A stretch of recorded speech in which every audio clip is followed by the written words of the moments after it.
Heart beat scan ఒక్క second లోనే world class 640 slide CT scan ఇప్పుడు మీ విస్టా ఇమేజింగ్ బంజారా హిల్స్ లో. నమస్కారం, welcome to iDream health talks with Vijitha కార్యక్రమానికి స్వాగతం. ప్రస్తుతం మనతో పాటు ఉన్నారు general consultant doctor V Aditya Ranganath గారు. ఇప్పుడు వారితో మాట్లాడేద్దాం. నమస్తే అండి. నమస్తే అండి. ఎలా ఉన్నారు? బాగున్నాను మ్యామ్, థ్యాంక్ యూ.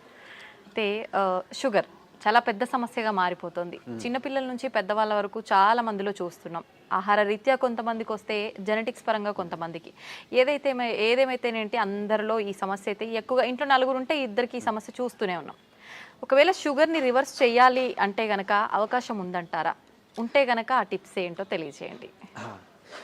సో ఇప్పుడు డయాబెటీస్ వచ్చింది, లేకపోతే బీపీ వచ్చింది, థైరాయిడ్ వచ్చింది, లేకపోతే వాట్ ఎవర్, ఇదివరకు మనం విన్నది ఏంటి అని అంటే ఒక్కసారి వస్తే లైఫ్ లాంగ్ అది తగ్గడానికి ఆస్కారం లేదు. సో మనం ఏం చేయొచ్చు, కంట్రోల్లో పెట్టుకోవాలి. సో డ్రగ్స్, అదే మన మెడిసిన్ తీసుకుంటాము రెగ్యులర్గా, ఆపకుండా తీసుకుంటే కంట్రోల్లో ఉంటుంది కాబట్టి భయపడాల్సిన అవసరం లేదని చెప్తారు. అయిపోయింది, అది అక్కడతో అయిపోయింది. బట్ ఇప్పుడు రీసెంట్ అంటే చాలా ఇయర్స్ నుంచి మనకి తెలిసిందే ఏంటి అని అంటే వీటన్నిటిని కూడా మనం రివర్స్ బ్యాక్ చేసుకోవచ్చు. కాకపోతే ఆ పద్ధతి తెలియక, చాలా మంది అవేర్నెస్ లేక ఇంకా అదే భయంతో ఇప్పటికీ ఉన్నారు. అంటే ఒక్కసారి వస్తే తగ్గదు, మనం ఖచ్చితంగా టాబ్లెట్స్ మీద బ్రతకాలి లైఫ్ లాంగ్. సగం ఆ థాటే ఇంకా అనారోగ్యం తీసుకొస్తుంది అనమాట. సో అసలైన నిజం ఏంటి అని అంటే డయాబెటీస్ని కూడా మనం రివర్స్ చేసుకోవచ్చు ఖచ్చితంగా. అంటే నేను చెప్తుంది రివర్స్ అంటే పూర్తిగా డయాబెటీస్ అసలు లేకుండానే మనం ఫర్దర్గా మనం జీవించవచ్చు, మన లైఫ్ లీడ్ చేయొచ్చు. అవకాశం ఖచ్చితంగా ఉంది. అంటే ఆరోగ్య సూత్రాలు పాటించడం వల్లనే. ఏంటండి మరి అవి? సో మెయిన్గా ఇప్పుడు డయాబెటీస్ రావడానికి కారణం ఒకటి ఇన్సులిన్ రెసిస్టెన్స్. సరే, ఇన్సులిన్ రెసిస్టెన్స్ అంటే ఏం లేదండి, ఇప్పుడు మనం ఎక్కువసార్లు తీసుకుంటాం, డే మొత్తంలో ఎక్కువసార్లు తినడం, లేదా ఏదైనా మధ్యలో గ్యాప్స్లో మళ్ళీ ఇప్పుడు లంచ్, డిన్నర్, పొద్దున్న బ్రేక్ఫాస్ట్కి మధ్యలో మళ్ళీ ఏదైనా టీ, ఏదో కాఫీ అలవాటు ఉంటుంది, లేదంటే ఇంకేదైనా స్నాక్స్ తింటాం. ఇలాంటి అలవాటు ఎక్కువ అయిపోయి ఏంటి అని అంటే మనం ఏది తిన్నా ఏది తాగినా, అంటే వాటర్ తప్పిస్తే మిగిలిన ఏం తీసుకున్నా మన బాడీలో ఇన్సులిన్ ప్రొడక్షన్ జరుగుతుంది. సో టైప్ 2 డయాబెటీస్ అంటాం ఏంటి, ఇన్సులిన్ ప్రొడక్షన్ ఉంటుంది మన బాడీలో, జనరేట్ అవుతుంది, కానీ ఆ కణాలు సరిగ్గా ఇన్సులిన్ని యూజ్ చేసుకోలేకపోతున్నాయి. దాన్ని టైప్ 2 డయాబెటీస్ కింద పరిగణిస్తున్నారు. ఒకవేళ ఇన్సులిన్ ప్రొడక్షనే లేదు బాడీలో, మన ప్యాంక్రియాస్ సరిగ్గా పనిచేయట్లేదు, అందులో ఐలెట్స్ ఆఫ్ లాంగర్హాన్స్ అని ఒక కణాలు ఉంటాయి, దాని నుంచే మనకి ఇన్సులిన్ వస్తుంది. సో ఇన్సులిన్ సరిగ్గా ప్రొడక్షన్ లేదు అని అంటే అది టైప్ 1 కింద మనం పరిగణిస్తున్నాం. చిన్నపిల్లల్లో కూడా టైప్ 1 అది చూడొచ్చు. సో ఇప్పుడు ఇన్సులిన్ ప్రొడక్షన్ జరిగి మనం తిన్న ప్రతిసారి మన గ్లూకోజ్ లెవెల్స్ ఏదైతే ఉందో అది మేనేజ్ చేయడానికి ఇన్సులిన్ ప్రొడక్షన్ జరిగి, అంటే స్పైక్ అయ్యి అది కంట్రోల్ తీసుకొచ్చి మళ్ళీ అది ఇన్సులిన్ తగ్గి ఆ స్పైక్ తగ్గి మళ్ళీ మనం తింటున్నాం, మళ్ళీ పెరుగుతుంది కదా. ఇలా అస్తమానం పెరిగి తగ్గడం వల్ల మన బాడీ అలవాటు పడిపోతుంది ఆ ఇన్సులిన్, సెట్ అయిన ఇన్సులిన్ లెవెల్కి. సో ఇన్సులిన్ రెసిస్టెన్స్ వచ్చేస్తే ఏమవుద్ది, ఇదే గ్లూకోజ్ని, అంటే రోజువారీ తినే సేమ్ అదే మోతాదు ఒక గ్లూకోజ్ని మనకి ఇప్పుడు మెటబలైజ్ చేయాలి అని అంటే ఇన్సులిన్ ఈ మోతాదుకి మించి ఇంకా ఎక్స్ట్రా ప్రొడక్షన్ జరగాల్సి వస్తుంటుంది అనమాట. అంటే ఈ లెవెల్కి అది కంట్రోల్కి రావట్లేదు, దాన్నే ఇన్సులిన్ రెసిస్టెన్స్ అంటున్నాం. సో మనం చేయాల్సిన పని ఏంటి అంటే ఇన్సులిన్ రెసిస్టెంట్ తగ్గించి ఇన్సులిన్ సెన్సిటివిటీ మనం పెంచుకోవాలి ఒకటి. తర్వాత ఆహారంలో చిన్న మార్పులే, అంటే ఇప్పుడు డయాబెటీస్ మనం ఇది చేయాలి అని అంటే సరే ఏముంది రైస్ మానేయండి అని చెప్తారు, అంతే కదా, మాకు చాలా ఇబ్బంది, మేము చేయలేము అని అంటారు. అలా ఏం కాదు, కొన్ని పద్ధతులు ఉన్నాయి, నేను చెప్తాను ఇప్పుడు ఖచ్చితంగా. అది పాటిస్తే ఏకంగా డయాబెటీస్ చక్కగా కంట్రోలే కాకుండా రాబోయే రోజులు, అంటే మీకు ఫస్ట్ 3 months 4 months కంట్రోల్ తెచ్చుకుంటారు. ఆ పైనుంచి మనకి టార్గెట్ ఏంటి అని అంటే మనం వాడుతున్న మెడిసిన్ నెమ్మదిగా డోస్ తగ్గించుకోగలగాలి. అంటే తగ్గించగలగాలి అంటే ఆటోమేటిక్గా మనకి లెవెల్స్ తగ్గితే యాజ్ ఏ మీ డాక్టర్ కానీ మేము కానీ తగ్గించగలుగుతాం కదా. తగ్గించిన తర్వాత దీన్ని పూర్తిగా రివర్స్ బ్యాక్ చేసుకొని నార్మల్ లైఫ్, అంటే ఆ ఫుడ్ని తీసుకుంటూ చక్కగా మనం ఎలాంటి ట్రీట్మెంట్, అంటే ఈ డ్రగ్స్ తీసుకోకుండా ఉండడం. మళ్ళీ అది తగ్గిపోయిన తర్వాత మళ్ళీ పంచదార తినేస్తాం, మైదా పిండి తినేస్తాం, గోధుమ పిండి తినేస్తాం, లేకపోతే ప్రాసెస్డ్ ఫుడ్ తినేస్తాం. అంటే అసలు అదే మెయిన్ ప్రాబ్లం. అంటే high saturated fats, high carbohydrates ఉండడం వల్లనే మనకు వస్తుంది. ఇది వరకు వాళ్ళకి, అంటే మన పెద్దలకి అప్పట్లో ఎందుకు రాలేదంటే వాళ్ళు ఇవేం తీసుకోలేదు కాబట్టి వాళ్ళకి రాలేదు. సో మనం అది ఫుడ్డే ఇది ఫుడ్డే కదా, ఏదో నార్మల్ లైఫ్, అంటే తగ్గిన తర్వాత మళ్ళీ తినేవచ్చా అన్న వాళ్ళకి ఇది ఆన్సర్ చెప్తున్నా. సో అది కాదు, నార్మల్గా మీరు రైస్ తీసుకోవచ్చు, రైస్ పూర్తిగా మానే అవసరం లేదు, కాకపోతే రైస్తో పాటు కొన్ని తీసుకోవాల్సి ఉన్నాయి. సో చూడండి, సింపుల్ టెక్నిక్, హై కార్బోహైడ్రేట్స్ తీసుకోకూడదు, హై కాంప్లెక్స్ కార్బోహైడ్రేట్స్ తీసుకోకూడదు, తర్వాత హై సాచురేటెడ్ ఫ్యాట్స్ తీసుకోకూడదు. సో ఇవి తప్పిస్తే మరి మిగిలిన ఆప్షన్ ఏంటి? కొంతమంది ఇక్కడ ఏం చేస్తారంటే కార్బోహైడ్రేట్స్ తీసుకోకూడదు అన్నారు కాబట్టి పూర్తిగా కార్బోహైడ్రేట్స్ని తగ్గించేస్తున్నారు. అంటే నో కార్బోహైడ్రేట్ ఫుడ్ అంటారు, అలా వెళ్ళిపోతున్నారు, కీటో డైట్స్ అని. అలా వద్దు. అలా అయితే ఏమవుతుందంటే మనకి ఇన్ని సంవత్సరాలు లేదా ఇన్ని జనరేషన్స్గా మనకి బాడీకి కార్బోహైడ్రేట్స్ అలవాటు, సో దాని డైజెషన్ అలవాటు. సో అక్కడి నుంచి మళ్ళీ అది బ్రేక్ డౌన్ అయ్యి గ్లూకోజ్ కింద మనకి కన్వర్ట్ అవుతుంది, మనకి శక్తిని ఇస్తుంది, బాగుంది. మీరు తినడం మానేస్తే ఒకటి మీకు కూడా బాడీకి అది కొత్తది ఏంటంటే కార్బోహైడ్రేట్స్ అసలు అది డైజెషన్ చేసే ఒక పద్ధతే మర్చిపోద్ది మన బాడీ. సో రేపు పొద్దున్న నార్మల్ సింపుల్గా కార్బోహైడ్రేట్స్ తీసుకున్నా దానికి చాలా కష్టపడాల్సి వస్తుంది. అండ్ ఈవెన్ ఒకవేళ జెనెటికల్గా నెక్స్ట్ జనరేషన్స్ పాస్ అయిన అయింది అనుకోండి, అది ఇంకా ఇబ్బందిగా. అంటే నార్మల్ అన్నమే మనం అరాయించుకోలేకపోవచ్చు, లేకపోతే నార్మల్ సమోసానే ఎంజాయ్ చేయలేకపోవచ్చు మనం. సో అట్లా. సో సరే, ఓకే, హై కార్బ్స్ అంటే తెలుసు, ఈ రైస్ నార్మల్గా అవి తీసుకునేవి. ఈ రైసు తర్వాత ఈ మైదా గోధుమ పిండి ఇవన్నీ తినమని చెప్తుంటారు, అంటే రైస్ని తగ్గించి మైదా గోధుమ పిండి తినమని అంటారు కదా. సో అది కూడా రిఫైన్డ్ తీసుకుంటే, పంచదార లేకపోతే గోధుమ పిండి ఇవన్నీ రిఫైన్డ్ ఫ్లోర్ బయట కొని తెచ్చుకుంటే అది కూడా మళ్ళీ మనకు ప్రాబ్లమే. సో మనం మిల్లులో వెళ్ళి ఆడించుకుందాం, అంటే డైరెక్ట్గా వెళ్ళి మనం గోధుమలు అలాగా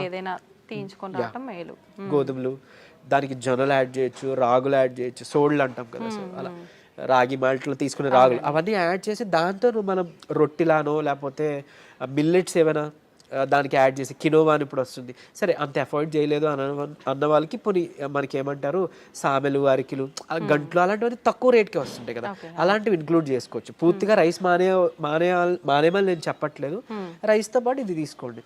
సరే ఇదంతా కాదులేండి, ఓన్లీ రైస్ నాకు కర్రీ మాత్రమే అలవాటు ఉంది, ఇప్పుడు ఇంకేదైనా సింపుల్గా చెప్పండి అని అంటే ఉంది ఒక పద్ధతి. మనకి ఇప్పుడు ఇన్సులిన్ రెసిస్టెన్స్ అని మాట్లాడుకున్నామే, HbA1c మీ అందరికీ తెలుసు, 3 నెలల యావరేజ్ తీస్తే మనకి ఎంత ఉంది అనే దాని మీద మన డయాబెటీస్ ఉందా లేదా, కంట్రోల్లో ఉందా లేదా అని తెలుస్తుంది. సో దాన్ని మనం కంట్రోల్ పెట్టడానికే కదా ఇప్పుడు అన్ని చెప్తున్నాం. మన ఇన్సులిన్ వాడాలన్నా లేకపోతే ఈ మెట్ఫార్మిన్ మన డయాబెటీస్ డ్రగ్స్ వాడాలంటే కూడా మనకు అలానే దేవుడు కూడా ఇచ్చిన ఆహారంలో ఈ పని చేసే ఉంది. ఏంటి అని అంటే ఒకటి కీరా దోసకాయలు, తర్వాత పంకిన్ సీడ్స్ గుమ్మడి గింజలు, తర్వాత పాలకూర. వీటిలో ఏంటంటే పాలకూరలో తర్వాత పంకిన్ సీడ్స్లో వైటమిన్ ఈ ఉంటుంది, అది మీ HbA1cని చక్కగా కంట్రోల్ తీసుకొస్తుంది. అండ్ ఇప్పుడు చెప్పిన ఆహార పదార్థాల్లో మీకు ఇన్సులిన్ రెసిస్టెన్స్ని తగ్గించి సెన్సిటివిటీని పెంచే ఉంటాయి. సో ఇప్పుడు సరే కొంత లిస్ట్ చెప్తాను చూడండి. మష్రూమ్స్ బాగా అదే మన ఉడకబెట్టిన గుడ్లు ఫుల్గా విత్ సొనతో పాటు తీసుకోవాలి, అది కొలెస్ట్రాల్ కాదు, మంచి కొలెస్ట్రాల్ తీసుకోండి. సో తర్వాత నెయ్యి, తర్వాత మన కీరా దోసకాయలు, తర్వాత ఓట్స్, గ్రీన్ పీస్ అదే మన పచ్చి బఠానీలు, తర్వాత రాజ్మా, కిడ్నీ బీన్స్ అంటాం రాజ్మా, అలానే మిగిలిన బీన్స్ కూడా చక్కగా మిగిలిన రకాల బీన్స్, చిక్కుళ్ళు బీన్స్ ఇట్లాంటివన్నీ తీసుకుంటే కనుక ఇవన్నీ కూడా మీ ఇన్సులిన్ రెసిస్టెన్స్ని తగ్గించినవే. సో మీ ఇష్టం, గుడ్లు ఇప్పుడు ఆమ్లెట్ రూపంలో తీసుకోండి, నిద్రకి పనికి వస్తుంది ఆమ్లెట్, ప్లస్ దీనికి కూడా హెల్ప్ అవుతుంది. సో ఈ ఫుడ్ని మీరు కంపల్సరీగా క్యాబేజీ, కాలీఫ్లవర్, సో బ్రాకోలీ కానీ ఇలాంటి ఇవన్నీ కూడా మీ ఫుడ్ డైలీ ఫుడ్లో ఏదో ఒక రూపంలో ఇంక్లూడ్ చేసుకోండి. ఏదో ఒక్క పదార్థమైనా అట్లీస్ట్ కర్రీ, మనం అది వదిలేసి మిగిలినవేవో తీసుకున్నామంటే మళ్ళీ కంట్రోల్కి రాదు, మీ అందరికీ తెలిసిందే. చాలామంది ఎక్కువ పాలకూర కూడా తినరు, సో అట్లా. లేదంటే మునగాకు ఉంది, సో మునగాకును కూడా మీరు పౌడర్ రూపంలో చేసుకోవచ్చు, ఎండబెట్టేసి చక్కగా పౌడర్ చేసుకొని ఒక చెంచా యాడ్ చేసుకోండి ఒక ముద్దకి, అన్నంతో పాటు రైస్తో తీసుకోవచ్చు, హాట్ వాటర్లో కూడా తీసుకోవచ్చు, మజ్జిగలో కలిపి తీసుకోవచ్చు. ఇది ఒక మనిషికి డైలీ లిమిట్ ఒక చెంచా. సో అట్లా అని ఇప్పుడు ఏం చేస్తారంటే కొంతమంది ఏదైనా రసం, చారు దాంట్లో కలిపేస్తారు, బట్ అది కలిపేస్తే అంటే ఇంట్లో 3 members 4 members ఉంటే అందులో ఎవరికి ఎంత వేయలేదు తెలియదు కదా. సో డైరెక్ట్గా మీరు కలుపుకోవడం బెటర్, ఏదర్ వాటర్లోనో మజ్జిగలోనో లేదా మీ అన్నం గిన్నెలోనో. ఇంకోటి అన్నము, ఇప్పుడు అలానే అదే అన్నము కూర తినే ముందుగా 1 కప్పు కీరా దోసకాయ తీసుకోండి, లేదా బీన్స్, మొలకలు తీసుకోండి చక్కగా, ఇవన్నీ మీకు హెల్ప్ అవుతుంది. లేదంటే మన దాలిమ్మ గింజలు 1 కప్ పెట్టుకోవచ్చు, పెట్టి ముందు అది తిని తర్వాత అన్నము కూర మనం తీసుకుందాం. అలానే అన్నం తినే ముందు, టిఫిన్ తినే ముందు, నైట్ డిన్నర్ చేసే ముందు ఏం చేయొచ్చు అనంటే కొంచెం పెప్పర్ అంటే మన మిరియాల పొడి 1 చిటికెడు తీసుకొని నిమ్మరసం యాడ్ చేసి కొంచెం గోరువెచ్చని నీటిలో ఒక కప్పు లేదా 1 గ్లాసు గోరువెచ్చని నీటిలో కలిపి తాగేసేయండి. ఎందుకు అనంటే ఇప్పుడు ఈ పెప్పర్లో ఉండే పైపరిన్ అనేది మన ఏమంటారు యాక్టివ్ ఇంగ్రీడియంట్, మెడిసినల్ వాల్యూ ఉండే ఇంగ్రీడియంట్. ఇది మన లివర్లో ప్యాంక్రియాస్లో అదే ఎక్కడి నుంచి అయితే ఇన్సులిన్ వస్తుందో అందులో అక్కడ డైజెషన్ ఎంజైమ్స్ని వాటిని కూడా మంచిగా ఇది ఏమంటారు మెటబాలైజ్ చేస్తుంది. కరెక్ట్గా మెటబాలిజం బాగా జరిగి ఎంజైమ్స్ అన్ని మంచిగా ఫంక్షన్ అయ్యేలా చేస్తుంది. సో తర్వాత ఇంకొకటి మోర్ ఓవర్ ఈ ఏవైతే కాంప్లెక్స్ కార్బోహైడ్రేట్స్ మన హై కార్బ్స్ అన్నాం కదా దాన్ని బాగా కరెక్ట్గా డైజెషన్ జరిగేలాగా మెటబాలైజ్ అయ్యేలాగా ఇది హెల్ప్ చేస్తుంది. అండ్ ఈవెన్ మన పోషకాలు ఏవైతే ఉన్నాయో ఆకుకూరలోనో లేకపోతే మనం తీసుకునే ఫుడ్లోనో అవి మనం వంట పట్టడం అంటాం కదా, మన అబ్జార్ప్షన్ అవి అబ్జార్బ్ చేయడానికి ఈ పైపర్ ఈ పెప్పర్ మన మిరియాలు పొడి చాలా బాగా హెల్ప్ చేస్తుంది. సో ఈ రూపంలో తీసుకున్నారనుకోండి మీరు తిన్న తర్వాత పెరిగే షుగర్ లెవెల్స్ కంట్రోల్కి వస్తాయి. అండ్ ఈవెన్ మనకి లోపల ఫంక్షనింగ్ బాగా మెరుగుపడుతుంది. ఇకపోతే డయాబెటీస్ రివర్సల్ గురించి వద్దాం. సో నేను ఇప్పుడు చెప్పింది 3 to 4 months చేస్తే ఖచ్చితంగా మీ షుగర్ లెవెల్స్లో చాలా వరకు మీకు తగ్గడం మీరే గమనించుకుంటారు. మీరు ఇంత అద్భుతంగా పనిచేస్తుందా అని అంటారు. ఎందుకనంటే చాలా మందికి ఒకటి ఉండిపోయింది సైకలాజికల్గా, అంటే drugs like what ever medicine మాత్రమే మెడిసిన్, ఫుడ్ అంటే జస్ట్ ఆహారం మాత్రమే. అసలు కాదు. మీకు గుర్తుండుంటే ఎప్పుడైనా మీ నాన్నమ్మలు అమ్మమ్మలు మీకు ఎప్పుడైనా పొట్టనొప్పి వచ్చింది అని అంటే ఏదైనా వాము కొంచెం సాల్ట్ కలిపిస్తే వెంటనే తగ్గడం మనం గమనించి ఉంటాం. లేదంటే మెంతులు మింగేసి తాగేయండి వాటర్ అంటాం. అవన్నీ ఎందుకు పనిచేస్తున్నాయి? ఇప్పుడు యాంటాసిడ్స్ ఏవో వెళ్ళి పరగడుపున మాత్రలు మనం పైకి వెళ్ళి తెచ్చుకొని వేసుకుంటున్నాం. అవేం అవసరం లేకుండా వాళ్ళు బతికారు కదా. ఎలా బతికారు? ఇలానే. ఇవన్నీ ఫుడ్డే మెడిసిన్. ఎగ్జాక్ట్లీ. మనకి ఏదైనా అనారోగ్యం వస్తుంటే మెడికల్ షాప్ కి మనం బయటకు వెళ్ళొద్దు, మన కిచెన్ లోకి వెళ్ళాలన్నమాట. యాక్చువల్గా పోపుల డబ్బాలే మనకి డ్రగ్ ఇది అన్నట్లు, స్టోర్ అన్నట్టు. సో ఖచ్చితంగా ఇది వర్క్ అవుతుంది. అండ్ మోర్ ఓవర్ అంటే ఇప్పుడు మన బెర్రీస్ నుంచి ప్లాంట్స్ నుంచి ఎక్స్ట్రాక్ట్ చేసిన బెర్బరిన్ అనేది ఒక సప్లిమెంట్ ఉంటుంది ఆబ్వియస్లీ. సరే అది అందరూ వాడాల్సిన అవసరం లేదు కానీ ఒక బూస్టప్ కింద పనికి వస్తుంది. అంటే ఎలా అయితే మనకి డయాబెటీస్ని మనకి తగ్గించడానికి మెట్ఫార్మిన్ అనే ఒక మెడిసిన్ తీసుకుంటున్నామో సేమ్ ఇది కూడా అదే పనిచేస్తుంది. కానీ బట్ మెట్ఫార్మిన్తో వచ్చే వైటమిన్ B12 డెఫిషియన్సీ ఇందులో లేదు, ఈ బెర్బరిన్లో లేదు. సరే ఓకే, అవైలబుల్ ఉన్న వాళ్ళు వాడుకుంటారు, అందరూ ఇది వాడాలని రూల్ లేదు. కానీ బట్ ఈ సింపుల్ టిప్స్ పాటించండి, ఇది ఒకటి. తర్వాత ఖచ్చితంగా ఒక 5 minutes వాకింగ్ ఉంటే చాలు. 5 minutes వాకింగ్ అంటే తిన్న తర్వాత ఒక 10 నిమిషాలలో 5 minutes వాకింగ్ చేస్తే చాలు. మీ ఆఫీస్ ఏరియా, మీ బెడ్రూమ్, మీ హాల్ ఎక్కడైనా ఆయాసం రావాలి, చెమటలు పట్టాలి, ఇట్లానే వాకింగ్ చేస్తేనే మనకి వర్కౌట్ అయినట్టు అని అస్సలు కాదు. బాడీ మూమెంట్ ఉండాలి. సో అది చేసుకుంటే చాలు, డయాబెటీస్ మనకి తగ్గుతుంది. రివర్స్కి చెప్పుకున్న ఇందాక ఇంగ్రీడియంట్స్ ఉన్నాయి కదా, పంకిన్ సీడ్స్ అవ్వచ్చు, మన HbA1c కంట్రోల్ చేసి ఇన్సులిన్ సెన్సిటివిటీ పెంచేవి, ఇవి మీరు చేసుకుంటే 3 to 4 months ఖచ్చితంగా రివర్స్ అయిపోతుంది. ఇప్పుడు చాలా మంది మనం చూస్తూ ఉంటామండి, జామకాయ ఆకులు, లేత చిగుర్లు అని చెప్పి, లేదు అంటే తిప్పతీగ అని చెప్పి, ఇలాంటి కొన్ని ఆకులతో వేణిల్లో వేసి మరిగించిన వాటర్ తాగుతుంటారు షుగర్ ఉన్న వాళ్ళు. ఇది వర్క్ అవుతుంది అంటారా? యాక్చువల్గా ఇప్పుడు జామాకులు ఉన్నాయి కదా, లేత తీసుకొని ఒక 4 ఆకులు మనం వేడి నీటిలో వేసి మరిగించి కషాయంలా తీసుకొని ఉదయం సాయంత్రం లేదా ఒక పూట అట్లీస్ట్ పరగడుపునైనా కానీ తాగితే కనుక అమోఘంగా ఆ రోజే పెరిగిన షుగర్ లెవెల్స్ తగ్గిపోయాయి. సో నేను ప్రీవియస్ వీడియోలో జామాకులు కషాయం గురించి చెప్పినప్పుడు చాలా మంది ఫోన్ చేసి అంటే ట్రై చేసి చక్కగా ఫస్ట్ నమ్మారు, ట్రై చేశారు. చేసి ఒక 2 daysలో వాళ్ళు ఫోన్ చేసి, సార్ అంటే మాకు 1 day 2 dayలోనే ఇంత బాగా పనిచేస్తుంది, కంటిన్యూ చేయొచ్చు అంటారా, ఎక్కువ కాలం అన్నారు. బేసిక్గా చేయొచ్చండి, చేసుకోండి అని చెప్పారు. సో ఈవెన్ అది వాళ్ళకి ఏంటంటే డయాబెటీస్ ఎక్కువ, షుగర్ లెవెల్స్ ఎక్కువ ఉండడం వల్ల కొంతమందికి నిస్సత్తువ, నీరసంగా ఉంటుంది కదా, దాన్ని కూడా ఇది మనకి జామాకులు బాగా హెల్ప్ అవుతుంది. జామకాయ తినొచ్చు, బొప్పాయి తినొచ్చు, అట్లనే జామాకులు కషాయం బాగా హెల్ప్ అవుతుంది, తీసుకోవచ్చు. తిప్పతీగ కూడా తీసుకోవచ్చు. బట్ తిప్పతీగ చాలా మంది తెలియక కోవిడ్ టైంలో అంటే ఇప్పుడు వైరస్ నుంచి బయటపడాలని తెలియక చాలా మంది ఓవర్ డోసెస్లో తీసుకుని వితిన్ 15 daysలో వాళ్ళ లివర్ మొత్తం డ్యామేజ్ అయ్యి ఎమర్జెన్సీ వార్డులో అడ్మిట్ అవ్వడం, చనిపోవడం జరిగింది.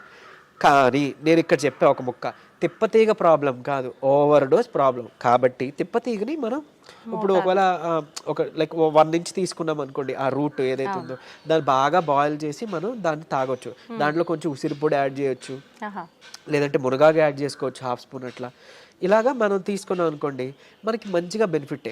ఇప్పుడు అలాగని ఏంటి ఫ్లాక్ సీడ్స్ ఉన్నాయి, అవిసె గింజలు ఉన్నాయి. అవిసె గింజలు మనకి కొలెస్ట్రాల్ తగ్గిస్తుంటుంది, డయాబెటీస్ని రివర్స్ చేస్తుంది బాగా. అంటే ఒక 2 చెంచాలు మనం పౌడర్లా కానీ తయారు చేసుకొని మనం ఫ్లాక్ సీడ్స్ తీసుకుంటే, ఇదే ఫ్లాక్ సీడ్స్ గురించి ఒక పేపర్లో ఒక ఆర్టికల్ వచ్చింది. ఏంటి, ఫ్లాక్ సీడ్స్ తీసుకోకూడదు, లివర్కి మంచిది కాదు, లేకపోతే ఇంకోటి ఏదో అని. కరెక్టే, ఏదైనా అతిగా తీసుకుంటే మనకి ఫుడ్ అయినా ఆబ్వియస్లీ కదా. సో అంతే, అది పట్టుకొని ఉండొద్దు. అరే ఇప్పుడు తిప్పతీగ ఏదో ప్రాబ్లం, సరే తిప్పతీగ పక్కన పెడితే అట్లీస్ట్ ఫ్లాక్ సీడ్స్, ఉసిరికాయ ఫ్లాక్ సీడ్స్, లేకపోతే మన ఏమన్నాం మన పెప్పర్, సో ఇట్లాంటివి ఉన్నాయి కదా, వీటి వల్ల ఏం చేయటం జరగదు. డ్యామ్ షూర్ మంచిదే. సో లిమిట్లో తీసుకోండి.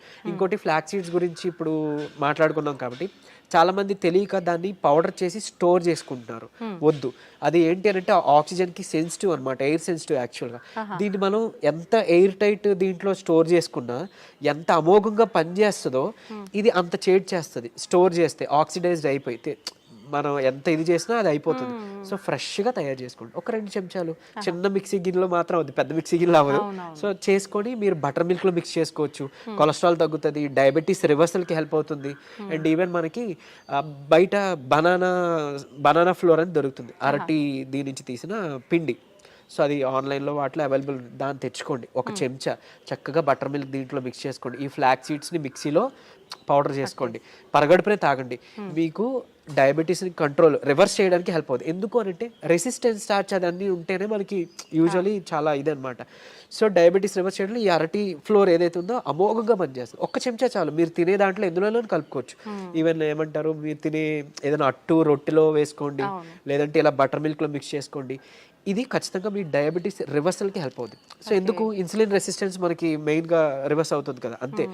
ఇదే సీక్రెట్ ఫార్ములా, ఇది నమ్మి చేయండి. నిజంగా చెప్తున్నా, మీరు ఇయర్స్ డ్రగ్స్ అది వాడాల్సిన అవసరం లేదు. అండ్ ప్రీవియస్గా ఒక వీడియోలో నేను చెప్పాను, లైక్ పరగడుపున ఒక చెంచా కలబంద గుజ్జు తీసుకోండి అని. అది నేను ఎక్కడో మెడికల్ క్యాంప్కి వెళ్ళినప్పుడు ఒక ఆవిడ నా వీడియో చూసారంట, ఆవిడ కంట్రోల్ అయింది. సో మీరు ఇదివరకు వాడేవారు కదండి ట్యాబ్లెట్, ఈ నెల చాలా వరకు తగ్గింది. ఏం చేశారంటే, మీ వీడియో చూసాను సార్, యాక్చువల్గా కలబంద గుజ్జు చెప్పారు, పరగడుపును తీసుకోవడం మొదలు పెట్టాను, నాకు ట్యాబ్లెట్ తగ్గిపోయింది, సగానికి సగం డోస్ తగ్గిపోయింది. And with in next 2nd or 3rd మంత్లో ఆవిడకి పూర్తిగా నేను ఆపేశాను, ట్యాబ్లెట్ తీసుకోవాల్సిన అవసరం లేదు, ఆవిడకి డౌన్ అయిపోతుంది.